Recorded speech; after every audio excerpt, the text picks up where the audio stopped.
Vayakhel. It begins, Vayakhel Moshe es kol adas b'nei Yisrael. Moshe gathered the entire congregation of b'nei Yisrael v'yomer aleim, and he said to them, Ela hadvorim asher tziva Hashem lasos osam. These are the things which God commanded to do them. What are these things? The laws which pertain to this particular moment. Sheishes yom te'osem alocho. For 6 days your work shall be done. Ubeyom hashvi'i elochem Shabbos Kodesh, Shabbos Shabbosot Hashem. The 7th day should be for you Kodesh, holy, Shabbos Shabbosot Hashem. The word Shabbos is reiterated, means not only is a creative activity which is unrelated to food preparation, is it not permitted, but even food-related activities which are permitted on the Yom Tov are not permitted on Shabbos. Whoever does work, does creative activity on this day will be put to death. You should not kindle fire in all your communities, b'yom HaShabbos, on the day of Shabbos. So Rashi cites the Midrash, the Mechilto. Now what relevance does the Shabbos have to the building of the Mishkan? Higdim le'masora Shabbos l'tzivi melech Mishkan. The laws pertaining to Shabbos and the provisions are introduced, are predicated before the building of the Mishkan, Lomar, to tell us Shabbos, that it does not supersede the Shabbos. So Rameir Simcha-Vidvinsky explains, we find that once the Mishkan was built, the actual service, the sacrifices, entailed multiple transgressions, violating Shabbos, slaughtering. Slaughtering is one of the 39 activities that's not permitted on the Shabbos.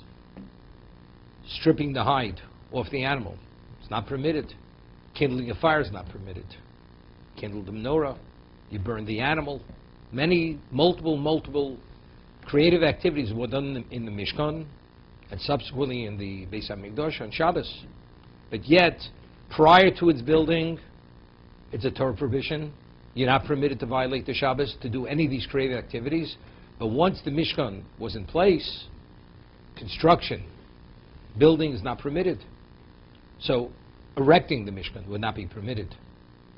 But the actual, once it's in function, it's in motion, it's being in effect, then you're permitted to violate the Shabbos. What's the difference?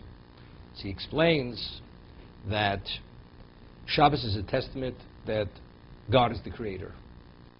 The Gemara tells us that you find the person doesn't observe certain aspects of the Torah, even deliberately. A person could be considered an apostate on many levels. The equivalent it's referred to in the Hebrew term is mumar, an apostate. A person can be an apostate as a result of desire. It's not out of defiance. It's desire. He takes priority to God. I wish I could keep kosher, but because of my needs and my desires, I'm the priority before you. So why does he transgress? Why does he violate? It's only because he values himself to a degree that God's will takes a lesser level of importance. But you could have a person as an apostate, what we call lahachis. Lahachis means out of defiance. Person violates the Torah out of defiance. There, it's a different level of breach of relationship. Here, the person says, I wish I could, but I can't. A defiant Jew, the Talmud says, if you have 2 qualities of meat, 2 identical qualities, one's kosher, one's not kosher. Cost factor, cost-wise, they're identically the same. He chooses the non-kosher over the kosher. That's defiant. Defiant, the question is, well, if you violate the Torah in a context of defiance, it's a question whether you consider it as if you rejected the whole Torah in its entirety. Because this is an affront directly to God. The other is not an affront. It's considered a weakness. It's your weakness. You succumb to temptation. Because the temptation, that became the overriding factor. But a person who goes and defies God, God says, we have no relationship. So that could be maybe the equivalent of rejecting God totally. So if that's the case, the Torah has no value. So that's called Mumul L'chol Torah Kula. He's apostate, as if he's rejecting the Torah's entirety. But everybody agrees, if one violates the Shabbos, for whatever reason, it's as if it's the equivalent of rejecting the whole Torah. Why? Because what is Shabbos? Shabbos is a testament that God is the creator. If a person says, it's irrelevant to me who God is, so if that's the case, you're rejecting the basic fundamental principle of recognition of who's the master of the universe. If God's created, he's the master. And if he created for a purpose. And what's for an objective? The person doesn't observe the Shabbos, his response is, it's irrelevant to me. I have no interest. For whatever reason. A person does not observe the Shabbos, he's considered a Mumul L'chol Torah Kulo. It's as if he's an apostate, he rejected the whole Torah in its entirety. It's like a person who doesn't believe in God, and he's a cultural Jew. He could do every mitzvah in the world, but the mitzvah has no relevance to spirituality, to God. It's not service of God. It's purely self-serving. Because culturally, you want to identify whatever way you want to identify. That's self-serving. It's not selflessly serving. You're serving God. So a person who does not observe the Shabbos, subsequently, anything that he does, it's irrelevant. What you do, it's unrelated to God. Because if God is not the creator, so that means God is not the master. Well, but I do believe in God. It's considered superficiality. It's almost considered lip service. As a result of that, the person is considered apostate if he rejected Torah in entirety. So, what happened? So, pre-Mishkan, before the Mishkan was built, if an artisan would be creative in any one of the 39 areas of creative activity, it's what? It's a statement. On the seventh day, which is when God rested, God refrained from creative activity. What is it saying? God is irrelevant what God did in the past. So that's a direct contradiction to what God's presence is. What about if God's presence is present and is obvious? And what you do when you're doing the service, you're doing it for God. So this is consistent with God. That's called service of God. Pre-divine presence dwelling in the location. So you say, well, it's for. It's on behalf. But the Shekhinah, the divine presence, hasn't yet entered into an edifice, because the edifice hasn't been created. So why are you doing this creative activity? Because you chose to do it. Well, you're telling me it's for, it's on behalf. But it's not obvious. And because it's not obvious, it's an affront, and it's a breach of this reality that God is the creator. But if it's obvious God is the creator, because God's presence dwells here. You're in the presence of the King. Once you're in the presence of God, you can't deny God. So when I do the service in that context of God's presence, who am I serving? I'm serving the Creator. Therefore, that's not in contradiction that God is the Creator. So pre-Mishkan, that's in contradiction. Therefore, it's a breach of this reality. Therefore, it's the equivalent of rejecting the Torah in its entirety. However, once the Mishkan is in effect and in place and in function, now that you serve God, who are you serving? You're serving the Creator, who is the Creator. Because His presence is obvious, and the obviousness of His presence clearly reflects and magnifies His being the Creator. Therefore, pre-Mishkan, it's not permitted. You're not permitted to violate the Shabbos for the purpose, although it's the Mishkan. Once it's been built, it's been created, it's a different context, and therefore it's not in contradiction to God being the Creator in God's presence.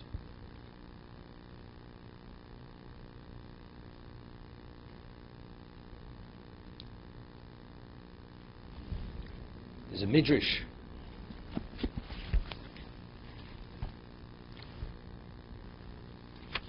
at the beginning of Vayakhel. It says Vayakhel Moshe. Moshe assembled the Jewish people to teach them the laws which pertain to the Shabbos. Rabbeinu Balei Goda Omrim, our rabbis, the Agadists, say, Mitchilas HaTorah at Sofa, from the very beginning of the Torah till the closing word of the Torah, Ein bo parsha shenema b'rosh Vayakhel. There's no portion which begins with the word Vayakhel, and he assembled them. Ela zos bilvod. This is the only one. Regarding God telling Moshe, create an assembly and present before them the laws of Shabbos.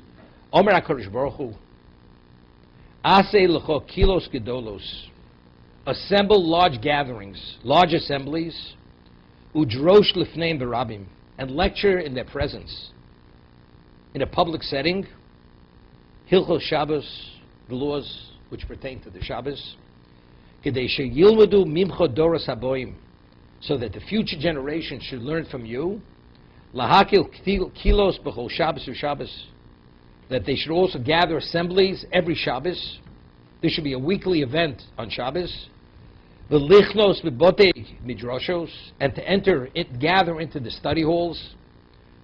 L'lamed, to teach, ulahoros, and to communicate definitive law, l'Yisrael, divrei Torah isa v'heter, the words of Torah, what's not permitted, what is permitted. For what purpose? She'd say, to be an observant Jew. That's what we would have understood it. That should be the closing line. But the Midrash says for another reason.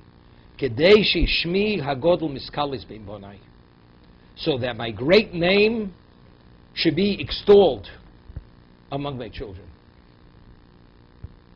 You would think, have great assemblies. It indicates the importance of the value of Torah. It's a central event. All Jews are gathering. So that gives special esteem and reverence and value to the Torah. People who value it, they'll be more attentive. That's what you would think. If you're more attentive, you absorb it. You're focused. It's a different approach. But that's not the objective. The objective is Kedei sheshmi hagodol miskales bein bonai, that my great name should be extolled among my children.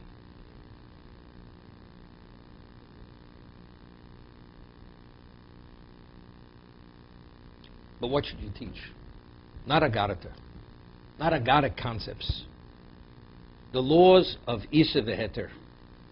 Divrei Torah Isa v'heter. What's not permitted, what is permitted. We're talking about definitive law.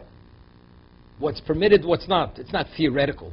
It's purely application of practical Torah law in its definitive state.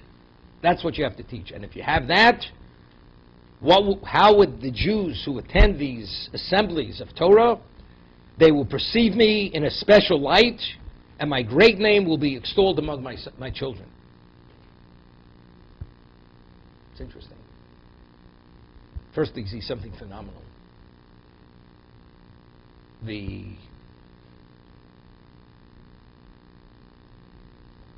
Gemara, in a number of locations, says that God created the world that Jews should fear Him. Fear Him. What it means? Gracious Bara Elokim. God created the world for Torah. Torah shenikras reishis, for the fulfillment of the Torah, the study of the Torah. That's the purpose, but it's not in contradiction to this. The Mishnah tells us in Pirkei Avos, Kol she'yiroso kodmo l'chochmoso, that if one's Torah study was predicated on his fear of God, fear of heaven, chochmoso miskayemes, he will retain that wisdom. The wisdom of Torah will be retained. But if the Torah study is not predicated on the fear of God, then the wisdom of Torah, the knowledge of Torah will not remain intact. He will not be able to retain it. This is Yiras Hashem Hiotzoro. What is the storage location? What guarantees the vibrance and the clarity and the purity of Torah? What's the Otzer? What's the protector? Yiras Hashem Hiotzoro. Fear of God is its Otzer. That's its storage location. We find, the Gemara tells us, that to come upon the truth of Torah, you have to merit. It's not based on intellect, and it's not only based on application, it's based on sacrifice. To what degree are you willing to sacrifice for Torah? Odom kiyomas bo'el. Zosa Torah Odom kiyomas bo'el. This is the Torah, the man who dies in the tent. So the Gemara tells us, Eina Torah niknis elamisha meimis atzmo leo. The Torah is only acquired by a person who's willing to die for the Torah. Sacrifice, personal sacrifice. If you're willing to compromise on the amenities of life for the sake of Torah, that is an essential prerequisite to be able to acquire the Torah. There's another expression in Chazal, Eina Torah miskayemes elamisha meimis atzmo leo. The Torah could only be retained. One is acquired, the other is attained. So one is the acquisition, that's understanding what it is, and even after you understand, to be able to retain it, you also have to have this element that you're willing to die for it. Meaning you're willing to compromise your physicality, your material, for the sake of Torah. That is the prerequisite. And if you have that, then you're able to what? To overcome every barrier and to bear every level of divine assistance which will facilitate whatever's necessary. Yogaita motzos atamin. If you toil for Torah and you come upon its truth, you can believe that person. Same principle. What's toil? For what do you toil? What do we give our lives for? What do we sacrifice for? For what we value. That's the indication to the degree that you value it. If you value it, God gives it to you. If you don't value it, God will not gift it to you. This week's Medrash says that in the heart of every wise man, God gave wisdom. We're speaking about the background of the Jews. What was the background? Brick and mortar. The most unsophisticated type of workmanship. And here, to be artisans and craftsmen in the Mishkan, it was the most advanced level of creativity and delicate workmanship, and they were able to do it. How did they do it? So the Midrash says, the Gemara also says this, that the heart that contained wisdom, he added wisdom. So Rav Chaim Loshan asks, but it has to start from somewhere. I mean, the heart that had wisdom within the heart, God gave wisdom. Meaning, but the heart did not have wisdom. God did not endow with this special ability. So how do you get that initial wisdom? You're not born with wisdom. Wisdom is seemingly an acquisition of knowledge. So what do I mean in the heart that has wisdom? So he explains, Rav Chaim Volozhiner, what is the bedrock and the foundation to build the spiritual edifice on? What is that? Reishis Chochmah Yiras Hashem. That the person who fears God, that is the prerequisite. That's really the fundamental basis for everything. Because that encompasses everything. Everything is processed within that context. Yiras Shamayim. Reverence of God, fear of God. So then the wisdom that you acquire, that you're endowed with, will be invested and channeled and applied as it's meant to be. Otherwise, everybody has their own idea. So it's interesting. The Medrash says that there was a woman, not Jewish woman, Matruna, she says to Rabbi Lozman Chalafta, it says in the Torah, God only endowed the wise with wisdom. But if they were not wise, he would not give wisdom. He says, why? You'd say, a person's wise, he has the ability to acquire wisdom on his own. You'd say, the fool who doesn't have, who's devoid of wisdom, there's a vacuum, he's the one who should be endowed with wisdom. So Rabbi Elazar Chalafta says to this woman, he says, let me ask you a question. If you want to lend money, you have a rich man and a poor man. To who are you going to lend money? To the rich man or to the poor man? She says, of course, the rich man. She says, why? Because if the rich man is not able to pay immediately, ultimately he has assets. He'll be able to pay to cover the debt. The poor man, if he can't pay, that means I have nowhere to collect from. So where do you put something of value where you can have a return on it? He says, what is the fool going to do?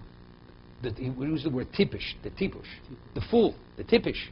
He's going to go take the wisdom, he'll go into the beer halls, get intoxicated, he'll disgrace whatever he's given. The endowment will be totally disgraced and destroyed. The man who has wisdom, he'll know how to extol it, how to develop, how to advance it, how to do something constructive with it. So who's God going to give the wisdom to the fool? That he should desecrate it? Of course not. She says, see, now you understand why God only endowed the wise with what? With the wisdom. But what is the fundamental? What is the basis? What is the yesod? What is the bedrock to build the edifice? Yiras Shamayim. That's b'leiv kol chacham leiv nosati chochma. So you study Torah. Bereshis bara Elokim. God created the world for the sake of Torah. Torah is the ultimate. Talmud Torah Keneged Kulam.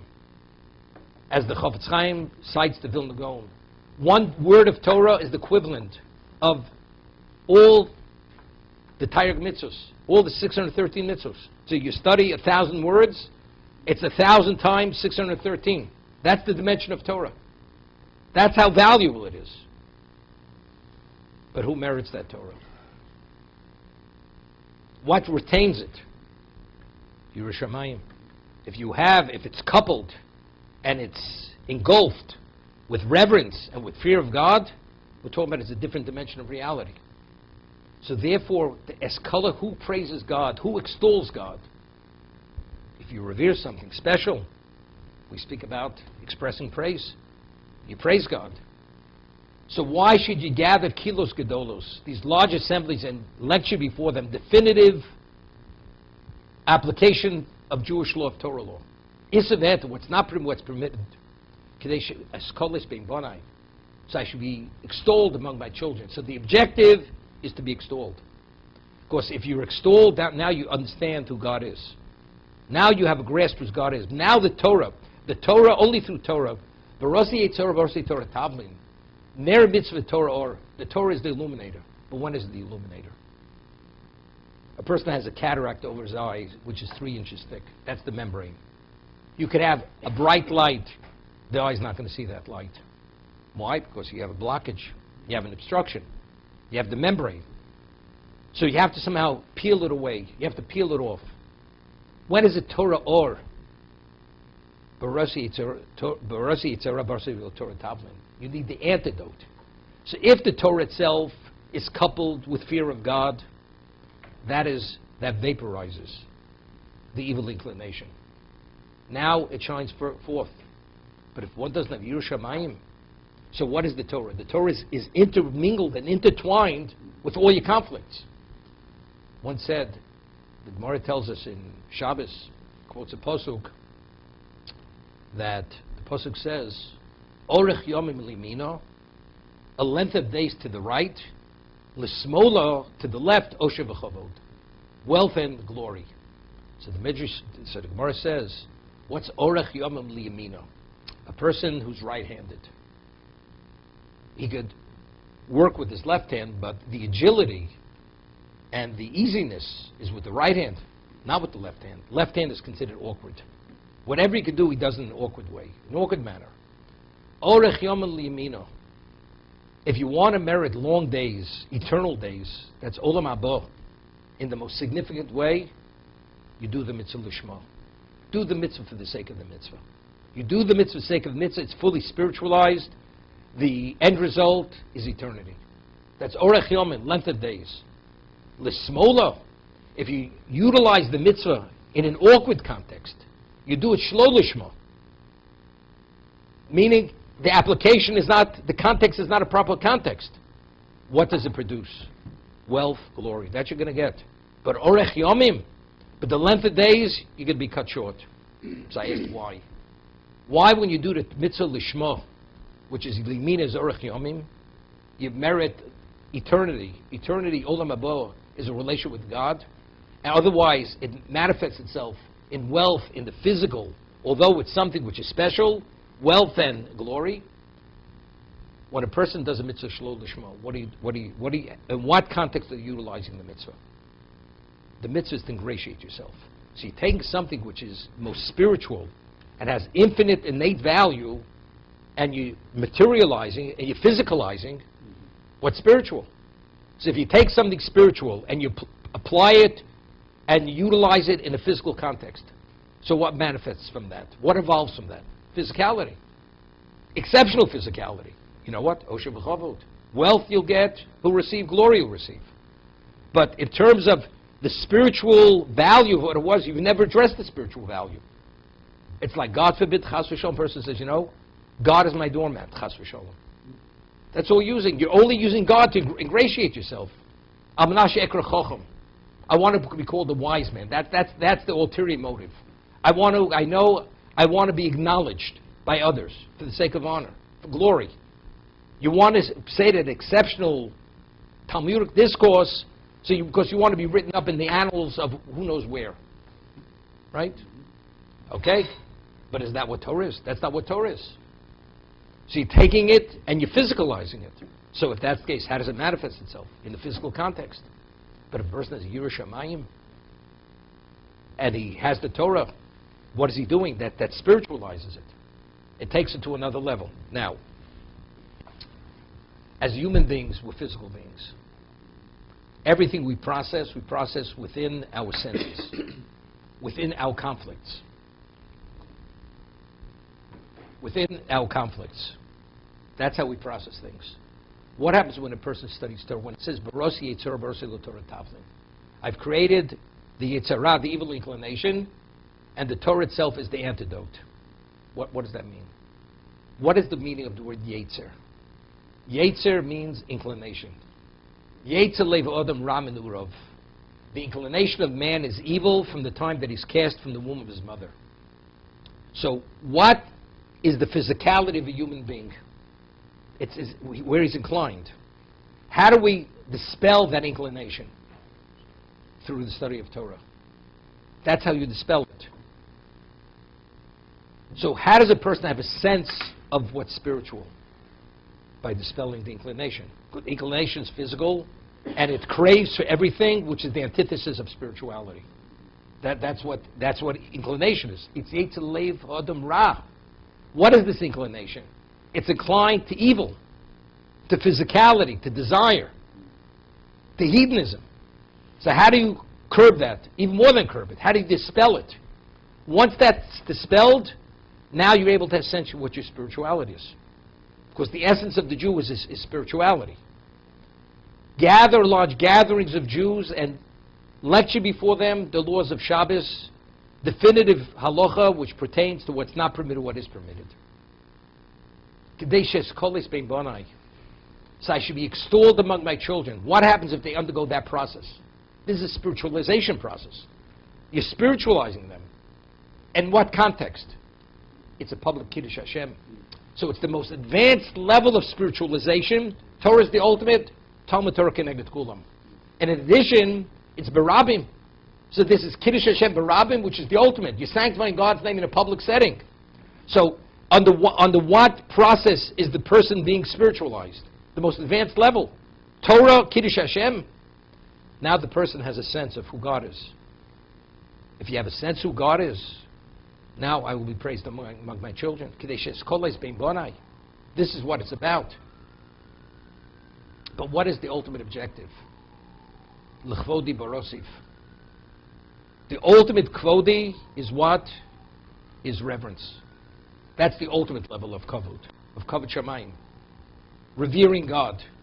When a person reveres, the level of glory that he gives God is unlimited. As much as you give, you feel you've always fallen short of what you should have given God in terms of acknowledging Him, in terms of dedication, in terms of purity of heart. It's never enough. We speak of Yiras HaRomamus. It's reverence as a result of recognizing God's exaltedness. This is what we're speaking about over here. Let's think about something else. The Torah tells us in Shabbat, in Brochos, that based on a verse, that from the time the Beis HaMikdash was destroyed,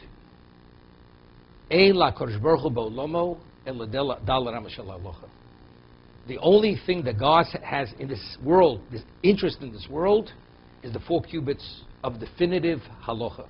Because it says, Shiorim HaMetzuyorim Ba'alocha. Gates which are exemplary in definitive law. All that God has an interest in His world is Dal Ram Shel Alocha. So the famous word from the Panovich Rav, Zechron Levrocha, he had said, it says, Mishechorav Beis HaMikdash. From the time the Beis HaMikdash was destroyed, all that God has now are the 4 cubits of definitive law.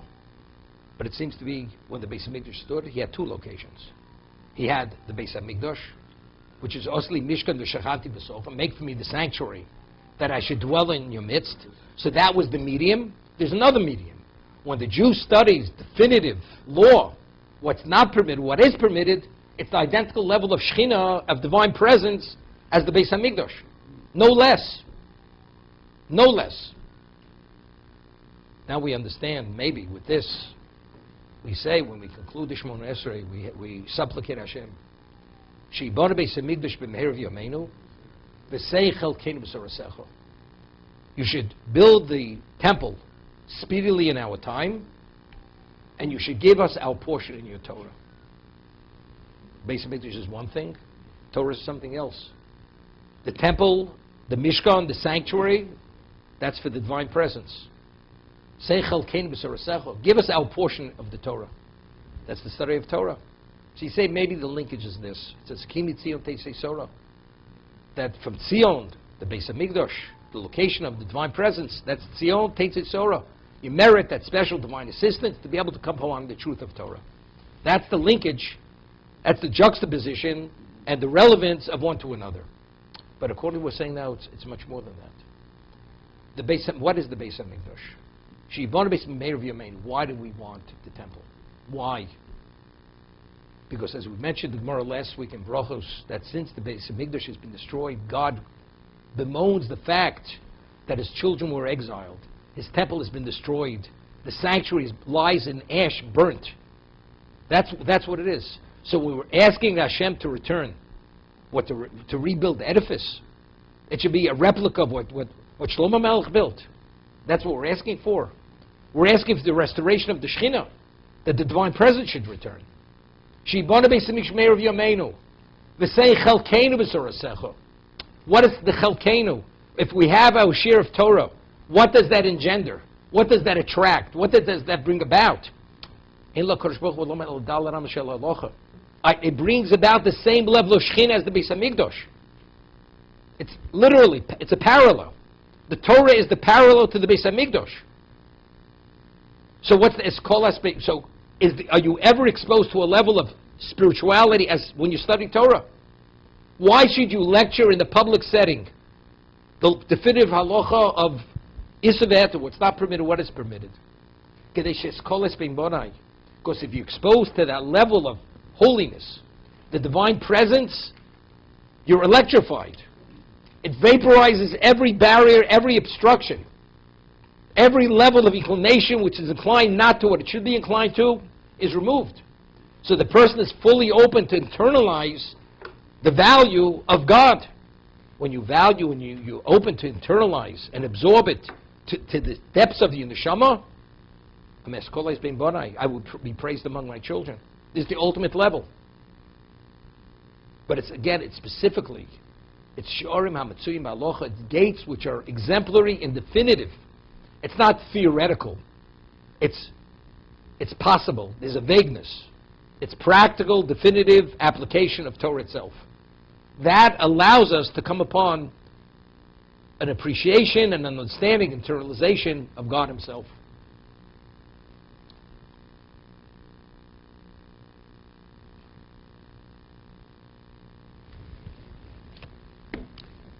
There's a beautiful, I've mentioned in the past, Orach Chaim HaKadosh.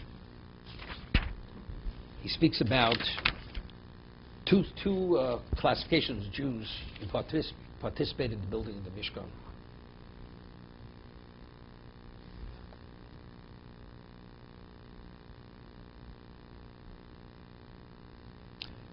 Vayavo kol isha sheneso libo. And there came every man who was inspired by his heart. He was uplifted by his heart. V'chol asher nodva rucho. And all who had given, had generosity of spirit. One is uplifted, inspired by the heart, and the others gave as a result of the generosity of their spirit. They had a generous spirit. Heviu es trumas Hashem. They brought the tithing of Hashem, l'meleches ol moed, for the sake of the creativity, the work, for the communion tent, ul'chol avodoso, for all its service, its work, ul'bigdei HaKodesh, for the holy vestments. So the Orach Chaim HaKadosh says something which is profound and beautiful. Pirish omro neso libo unedovo, nodva rucho. Two terminologies. The soul libo, the one who has the uplifted heart, inspired by his heart. Da. Ki yeshtei hadrogos b'misnadvim. He says the two levels of philanthropists. Two levels of philanthropy. Two benefactors. One who gives willingly, with love, with dedication, with sincerity, according to his ability, according to his financial capacity. He has a generosity of spirit. He's generous. A generous person gives to what degree? As much as he could give. He's not pained. He's happy to give. It's with an openness, with a generosity. The second category of person, a person who gives beyond his means. He has such a goodness of heart. He'll give, as there's an expression in the vernacular, he'll give the shirt off his back. He'll give what he doesn't have. This person is referred to as the one who's uplifted by his heart. He's totally consumed by his heart.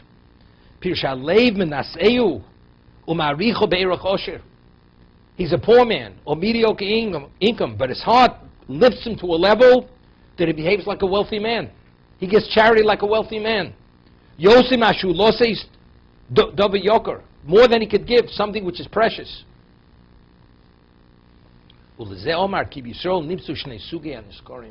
These two classifications are identified in regard to the participation of the giving of the Mishkan. It opens with the one who's at the more advanced level, as the pasuk says. And they came. The first was Asher Neso Libo. He's the more advanced. What is Ish? Ish means a person of special stature. Ish Asher Neso Libo. When it speaks about the person who gives as the generosity of his spirit, the word Ish is omitted. He's the lesser. He's the lesser stature. Loshen Chashivus. He has special distinction. Ish is distinction. He's a person of distinction. But regarding the second category, the one who gives as a result of generosity of spirit, the word of distinction doesn't identify with that person. Because it's not comparable to the classification of the first individual. From seeing these two levels of participation, but factually, whoever did participate, they were within these two categories, and they're both very praiseworthy, except the first is praiseworthy to a greater degree. It was with a full givingness. There was nothing holding back.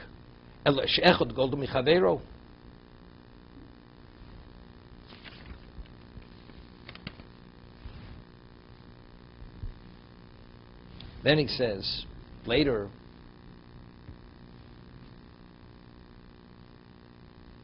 it uses the term kol nediv leiv. V'diktik blom and nediv leiv. Now he differentiates between yidvenu libo and nediv leiv. Da ki yesh hefresh ben yidvenu libo, the one who gives, that's a verb. The one who gives has a giving heart. Then nediv leiv, a person, his heart is generous. Giving generously with your heart and a generous heart. Ki yidvenu libo, the Omar al kol ashi yisnadiv libo, a person who gives as a result of the generosity of his heart. V'yesh yidvenu harbeg, some give more. V'yesh yidvenu muat, some give less. Avon nediv leiv, yomer al leiv nadiv. The heart is a generous heart. He's generous. That's a quantification of the individual. Nediv leiv and Neso libo are the same person. The person who has a generous heart, his heart will uplift him to give beyond his means. A person who has that generous heart, his heart will cause that he should give more than his capacity. And even though he feels he's being denied as a result of his giving, he will not regret that he gave more than he was able to give, although he compromised his own being. Ki someach b'nesina yosem ha'kinyan etzlo. He's happier with the giving than what he retains.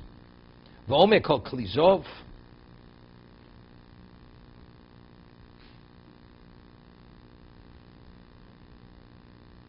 Now, Chazal tell us, we find by, it's interesting, the Gemara tells us, cites a verse in Shir HaShirim that, referring to the Jews when they ascended the Temple Mount 3 times a year during the Sholosh Regalim, so it says, Yofa Pamayich Bas Nadiv. Beautiful are your paces, the daughter of the Nadiv. What does that mean? Beautiful are your paces when you ascend the Temple Mount, the daughter of the Nadiv. The Jews who were the daughter of Avraham Avinu, Shenodvu libo lakadosh baruch hu. He gave his heart to God. He gave it all away. He's called Nadiv. His essence is generous. He's a generous person. It's not he gave generously. He's a generous person. You speak about two individuals. The Chofetz Chaim writes this in the Avos Chesed. You have a person who does Chesed, and you have a person who's a Baal Chesed. A Baal Chesed is a quantification of the person. He is a person who does acts of loving kindness. He actually is an encapsulation of Chesed. The other person does Chesed. Today I do Chesed, tomorrow I don't do Chesed. This person is his essence. He lives for Chesed. Nadiv means that is your essence. Avraham Avinu, we are Bas Nadiv. There's Leiv Nadiv. You have a generous heart. That's in Sol Libo. That person is inspired by his heart and uplifted by his heart. Even though he's compromised his being, he has no regrets. He's happy to give more than to retain. Chazal tell us the 2 things which compromise one's objectivity. And they compromise one's own status, and it actually breaks protocol. Love overrides protocol, and asinu and hate. Intense love and intense hate. Where do we find intense love overrides protocol? Avraham Avinu, it says, when he was told to take Yitzchak, his most beloved child who was born to him in his old age, to the Akedah, it says, Vayashkim Avram baboker, Vayachposh es chamoro. And he hitched his own donkey. Avraham Avinu was 137 years old. He had endless servants, slaves. He was a wealthy man. A man like him, does he have to hitch his own donkey? Such a mundane, earthy, disrespectful who you are. Avamon Goyim, father of all nations, aged, 137 years old. So Chazal tell us, Ha'ava mekavos is Ashura. Love overrides protocol. I'll do it myself. We're going to explain this in a minute. Bilam Harosha, the prophet of the nations, his intense hate for the Jews was to a greater degree than Balak, who commissioned him to curse the Jews. And he was a man who had an insatiable need for material and honor and acknowledgement. He suffered from megalomania. That's who Bilam was. Ruach Gavoa, Leiv Rechova, insatiable, unlimited need for acknowledgement and material and desire. He committed bestiality with his donkey. This is the person we're talking about. And yet, it says, when he rose to curse the Jews, he rose early, he hitched his donkey, a man of your ilk, your so-called distinction. It's almost unheard of. Hasinah Makalkel says Ashura. Intense hate overrides protocol. What is the meaning of this? What it means, Avraham Avinu, he's 137 years old. He's being given a challenge on the Soyin, a test, that if he withstands this test, this will guarantee the eternity of the Jewish people forever. Because whenever Satan will prosecute the Jews on the day of judgment, which is the harshest level of judgment, the only thing which will silence Satan is the merit of the Akedah. The merit of binding of Yitzchak, bring him as a sacrifice. Besides Avram's unlimited love for God, that he's willing even to sacrifice his most beloved only child, who was born to him in his old age. At that moment when he hitched his donkey, what was Avram experiencing, internalizing, and perceiving? At that moment, there was no Avram Avinu. There was no man who was 137 years old. There was no Avamon Goyim. All there was at this moment was doing the Ratzon Hashem. Everything else was negated. Nothing else had value. If that's the case, what's protocol? He's so immersed and focused on what his objective is and what his purpose is, nothing else exists. So what's the question? He hitched his donkey. There is no I. This is a level of negation which we can't even relate to this level of negation. This is Nachnu Ma of Moshe Rabbeinu at that moment. Lahavdil elef avdolos. To differentiate between holy and unholy and profane. Bilam HaRosha. His level of hate was so intense, all that mattered at that moment was that there should not be a Klal Yisrael. To literally vaporize them in the most lethal way, to wipe them off the face of the earth. That was Bilam. At that moment, what existed?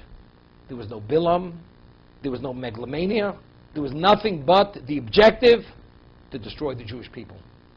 That's all there was. Why? Because the way they perceived at that moment the objective, they were consumed by the objective. Bilam in the most negative, Avram in the most positive, exalting, precious level. What's Hashem Nesol Libo? You're uplifted by your heart. A person who has a generous heart. All that matters is the objective. God says we must build a Mishkan. Osli Migdash Shachanti B'Socham. God is about to enter into our presence, into our midst. We need a medium. If a person lives for God, and all that matters is God's being in our presence, regardless of what's left for me is irrelevant. It's the objective. The objective is we need a Mishkan. We need a Migdash. We need a sanctuary. Without that, life has no value. Nothing has value. But I'm going to be compromised. There's no me, there's no I. There's no compromise, because if value is delivered, all that matters and exists is that value. But if there's I in you, and at the end of the day, I'm compromised, I remain compromised because there's still the I. Besides the you, there's the I. And if there's the I, depends how large that hole is in the I. And therefore, the person's compromised. Therefore, it's something he's not going to do. How much will he give? He's generous. He's a generous person. I'll give as much as I can. But he will not do it to compromise himself. But the soul libo, nasa libo, he's uplifted, he's inspired. When a person's inspired, all that matters is that what he's inspired to do. Just to mention the story I've said over in the past a number of times about the Chofetz Chaim, Zecher Tzarech Livrocha. Whenever some new innovation, invention would come out, like the telephone or other things, the phonograph, what they called it, or the camera, he gave his take on it, his Das Torah, his Torah interpretation of it, why it happened at this particular period, for what reason, so on and so forth. So when they laid the tracks not far from Radin, the railroad tracks, so the first locomotive with the cars were going to pass not too far from where the Chofetz Chaim lived. So they wanted to get the Chofetz Chaim's take. What exactly does this represent vis-a-vis relevance to spirituality in existence? So they took the Chofetz Chaim to the locomotive, and inside the cab of the locomotive there were people shoveling coal into the furnace, and he saw exactly the engineer how he would actually drive and how the turbines and everything would work in the locomotive. And they say to the Chofetz Chaim, and they explain why they have to fuel the turbines and the energy and so on and so forth. That creates the momentum. So the locomotive is referred to as the hot car. The cars that were pulled were called the cold cars. The hot car pulled the cold cars. So they said, what does the great Torah mind see in this? So he said in Yiddish, what I see in this, as ein hesa can schlep na toisen kalta. One inspired person can inspire 1,000 cold people, can awaken them and arouse them and inspire them that they should be able to move mountains. What does that mean? If you're inspired, there are no obstructions. You could scale mountains. Without inspiration, there's a level of inertia you can't get off the ground. That's the hot car versus the cold car. Ashen the soul libo. But what about me? The soul libo is no me. So what I said was, the Rambam in Hilchos Talmud Torah rules that he quotes the Mishnah Pirkei Avos. The Jews were coronated with 3 crowns. B'shloshe ksorim dichtur Yisrael, Kesed Torah, Kesed Kuna, Kesed Malchus. The crown of Torah, the crown of priesthood, and the crown of kingship. So he says, Rambam explains, Kesed Kuna zocha bo Aaron. Who merited the crown of Torah, of Kuna, priesthood? That's Aaron. Kesed Malchus, the crown of kingship, royalty, zocha bo David. David HaMelech. Kesed Torah. Who merited Kesed Torah, who has relevance to the crown of Torah? Harei munach v'omed u'muchan l'chol Yisrael. It's lying and it's standing and waiting for every Jew to partake of. Every Jew has relevance, could acquire the crown of Torah. Shenemar, as Moshe Rabbeinu says in the Torah, Torah tziv Moshe, morasho kilas Yaakov. It is the heritage of the congregation of Yaakov. Every Jew has relevance to the crown of Torah. Every Jew is royalty. It's interesting.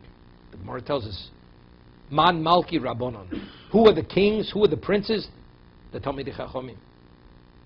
Because that's the crown of Torah. That's the crown. Kol mi sheyirtzeh yovav yitol. Anyone has an interest, he should come and take the crown. It's available. Shema Tomar she'osem kaksarim gedol mi'kesed Torah. Maybe you say that the crown of kingship, of royalty, and the crown of priesthood is greater than the crown of Torah. Hari Omer cites a verse. Bi melochim imlochu. Kings are coronated with the crown of Torah. So that means the crown of Torah surpasses whatever the other crowns are. Olamadato shekesed Torah godol mishneim. The crown of Torah is greater than the previous other 2 crowns. Now, the Rambam writes, how does one acquire the crown of Torah? The Rambam, in his language and choice of words, is very exact and specific. Mi shenoso libo l'kai mitzuzo karoi. The one who's uplifted and inspired by his heart to fulfill this mitzvah appropriately, properly. V'leos muchta b'kesed Torah. To be crowned and coronated with the crown of Torah. And he goes to explain. You should not be distracted. Kachi darka shel Torah. What is the way of Torah? Quotes the Mishnah Pirkei Avos. Pas v'melech tochal. Bread with salt you shall eat. Mayim b'surat tishteh. You should drink water in small measures. Al oretz tishon. You should sleep on the ground. V'chayitzar tichya. And you should live a life of deprivation. Ubetorah ta'omel. And you should toil in Torah. That's the prescription to acquire the crown of Torah. How do you do it? You know what it means? That's going to the salt mines forever. You know something? A person says, I would like to acquire the crown of Torah. And he follows the prescription. It's going to be short-lived. Why? Because unless you're inspired, and all that matters is to be that, everything else matters. And if everything else matters, then you're compromised. A person cannot exist in a compromised state. You have to be inspired. You're consumed with that. I'm the salt mines. A person sits and studies, and he's committed to Torah, and he's soaring continuously. Somebody says, you remind me of the Jew who lived 200 years ago in some little village where they didn't have indoor plumbing and there wasn't even electricity. The man says, what are you talking about? I'm beyond the 9th cloud. I'm on cloud 9 here. Where is he? Where's the other person? The other person only sees it within the context, look what you're giving up. The other person sees, do you know what I'm accomplishing here? I'll give you an example. You have a diamond which has infinite worth. And a person he only has $5 million, and he buys a diamond that's worth $500 million. Another person sees this investment, and he thinks the diamond is worth $50,000. He says, are you out of your mind? Is that where you put your money? You put your life savings in something which is worth less than what you've invested, multiples less. And you mean you're going to be cutting that for the rest of your life and developing to bring out all the aspects and beauty of that stone? There's something wrong with you. You don't understand. You don't appreciate the value of money and time and effort and ability. Who doesn't understand? This man just purchased a $500 million for $5 million. What's the return on that investment? And what's the end result? It's the ultimate level of accomplishment. This other man says, but look what you're giving up. Look at the compromise. Because he doesn't see the value. But Mishin Solibo, if you're taken by it, you're inspired by it, you're consumed by it, all that matters is that. What do you think I'm here for? It's like the Chofetz Chaim writes, says something phenomenal. And the foolishness of human beings. In Europe, they had fairs, like they had the Basel Fair. And people would come from all over Europe to the fair to purchase inventories for their yearly business, whether it was textiles, spices, gems, whatever it was, material, clothing, furs, whatever it was. And they would bring their cash, and they would purchase whatever they need. And this is how they lived throughout the year, based on the type of deal they negotiated at the fair. But because it accommodated every ilk of humanity throughout Europe, so restaurateurs would open restaurants with every cuisine. You had Russian cuisine, Polish cuisine, Hungarian cuisine, subcategories, Afghani, Bukharian, every cuisine was there. Restaurants. This man was a restaurant goer. One of the people came to purchase his inventory. There are 3 days left to the fair. He meets his friend. His friend says, I'm about to go back. He says, did you buy what? He says, definitely. He said, how did you do? He said, I haven't frequented all the restaurants yet. He says, what about the inventory? He says, I haven't even started. He says, are you out of your mind? He says, if you don't buy inventory by the end of the fair, your family's going to starve this year. You're going to go back empty-handed with nothing. Did you come here to eat in the restaurants? To be a food connoisseur over here? Are you writing a food guide? What are you doing over here? Are you out of your mind? So the Chofetz Chaim says, we have 70 years, we have 80 years, we have 90 years on this planet. What are we busy with? We're busy with what? The home, the investment. What about addressing your spirituality? You think God put you here for the material? The material is only to facilitate the spiritual. You have 3 years, you have 50 years, you have 20 years left. What could you show for your life? Well, but I haven't tried it all. After I go to Alaska and I'm being inspired by the icebergs, by the fjords over there, and go to Switzerland and ski down the mountain and do whatever it may be and hand glide and everything under the sun, then I'll be inspired to go into the volcano. That's what I'll do. That's what I'm waiting for. How many years do you have left? You're God-forsaken over here. That's what you are. But that's exactly the way people live their lives.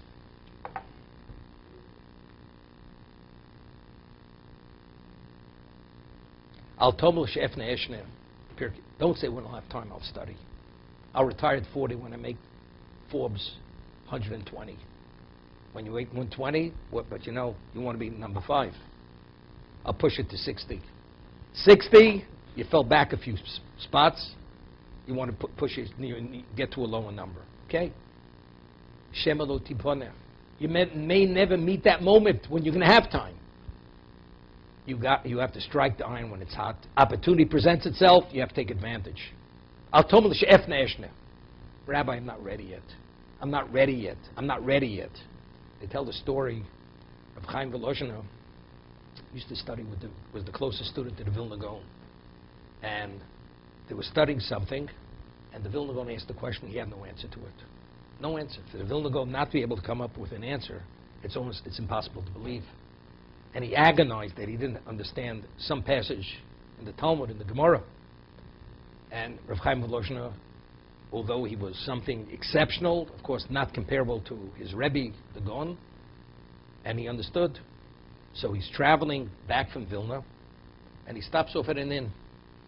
And Rav Chaim Volozhin is in the coach discussing the question with another great rabbi. And the coach master, the one who's driving the coach, is a Jew, and he's overhearing the conversation. And when they stop at the next rest stop, he says, Rabbi, great rabbi, I heard you discussing this question. He says, I think I have an answer. I think I have an answer for the Vilna Gaon's question. So he said, could he have an answer? He's a coachman. How could he have an answer? He said, look, I'll listen. And he gets off the coach, and he goes and explains it. And sure enough, he thinks it's the right answer. The coachman has the answer. Immediately, Rav Chaim Volozhin hires another coach back to Vilna. Goes back to Vilna, and he shares the answer of the coachman with the Vilna Gaon. The Vilna Gaon says, that's the answer. So the Vilna Gaon says, I have to meet this man. Could you imagine? The Vilna Gaon wants to meet this person. He's no ordinary coachman. Evidently, he has something which most people don't understand who he is. So Rav Chaim Volozhin now has to locate the coach driver. Goes back, finally locates him. He says, the Vilna Gaon would like to see you. He says, I'm not ready to see the Vilna Gaon yet. I have to review Shas. I have to review the whole Talmud in depth before I go see the Vilna Gaon. How can I go see the Vilna Gaon unless I'm ready and prepared to see the Vilna Gaon? The end of the story was he never went to see the Vilna Gaon. Why? Because he felt he was never prepared enough. As much as he had the answer the Vilna Gaon didn't have, he felt he was not ready enough to see the Vilna Gaon. After 120 years, there's going to be a day of reckoning. We're going to come before Hashem. He's going to ask questions. Are you ready enough? That's the question we have to ask ourselves.